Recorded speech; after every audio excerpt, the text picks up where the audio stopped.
good morning, afternoon, evening, whatever time of day you're listening.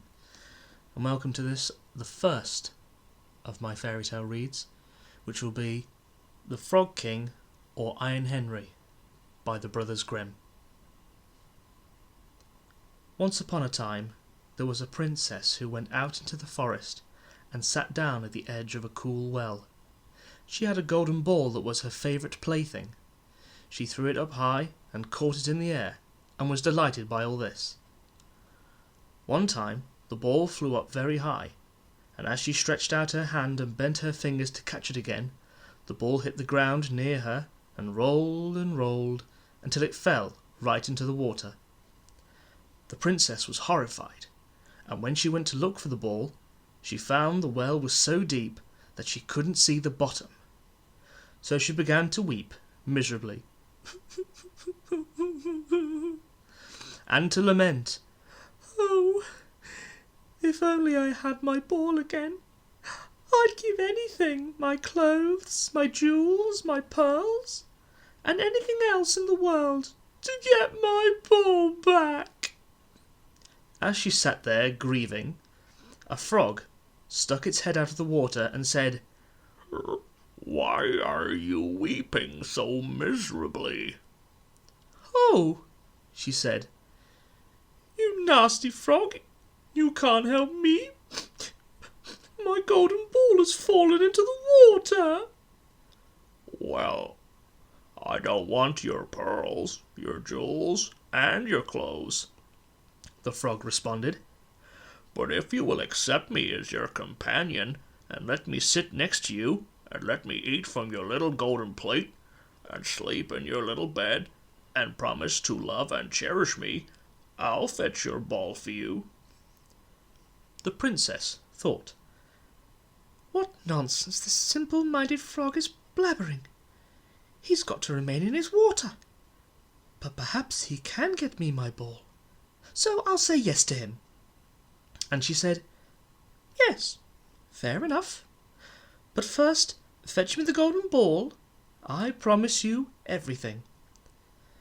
The frog dipped his head beneath the water and dived down. It didn't take long before he came back to the surface with the ball in his mouth. He threw it onto the ground, and when the princess caught sight of the ball again, she quickly ran over to it, picked it up, and was so delighted to have the ball in her hands again that she thought of nothing else but to rush back home with it. The frog called after her, "Wait, princess, take me with you the way you promised." But she didn't pay him any attention. The next day the princess sat at the table and heard something coming up the marble steps.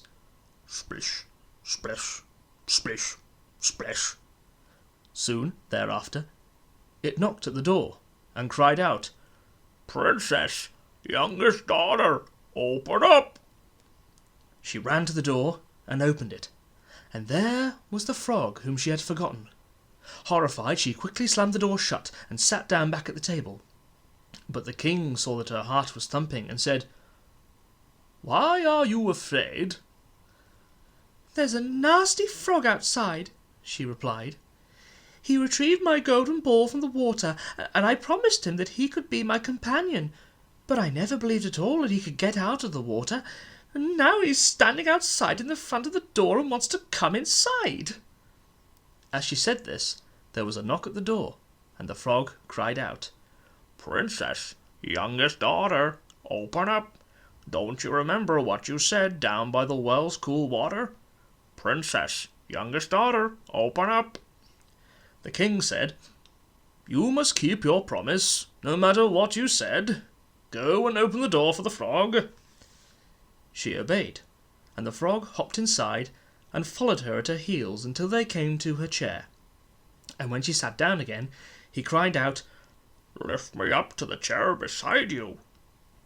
The princess didn't want to do this, but the king ordered her to do it. When the frog was up at the table, he said, "Now push your little golden plate nearer to me so we can eat together." The princess had to do this as well, and after he had eaten until he was full, he said, "Oh, now I'm tired and want to sleep. Bring me upstairs to your little room. Get your little bed ready so that we can lie down in it." The princess became terrified when she heard this, for she was afraid of the cold frog. She didn't dare touch him, and now he was to lie in her bed next to her. She began to weep and didn't want to comply with his wishes at all. But the king became angry and ordered her to do what she had promised, or that she would be held in disgrace. Nothing helped. She had to do what her father wanted, but she was bitterly angry in her heart. So she picked up the frog with 2 fingers, carried him upstairs into her room, lay down in her bed, and instead of setting him down next to her, she threw him, crash, against the wall. "Now you'll leave me in peace, you nasty frog."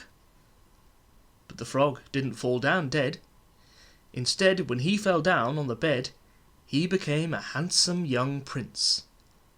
Well, now indeed he did become her dear companion, and she cherished him as she had promised, and in their delight they fell asleep together. The next morning a splendid coach arrived, drawn by 8 horses, with feathers and glistening gold harnesses. The prince's faithful Henry accompanied them. He had been so distressed when he had learned his master had been turned into a frog that he had ordered 3 iron bands to be wrapped around his heart to keep it from bursting from grief.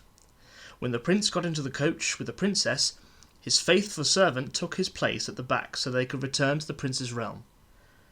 And after they had travelled some distance, the prince heard a loud cracking noise behind him. So he turned around and cried out, "Henry, the coach is breaking." "No, my lord, it's really nothing but the band around my heart, which nearly came apart when you turned into a frog, and your fortune fell, and you were told to live in that dreadful well." 2 more times the prince heard the cracking noise, and thought the coach was breaking. But no, the noise was only the sound of the bands springing from faithful Henry's heart, because his master had been released from the spell, and was happy. There we are. Thank you for listening, and I'll be back next time for another tale. Have a good evening, morning, or night, or afternoon, or whatever time of day. Remember to like, share, and subscribe, and I will see you next time. Goodbye.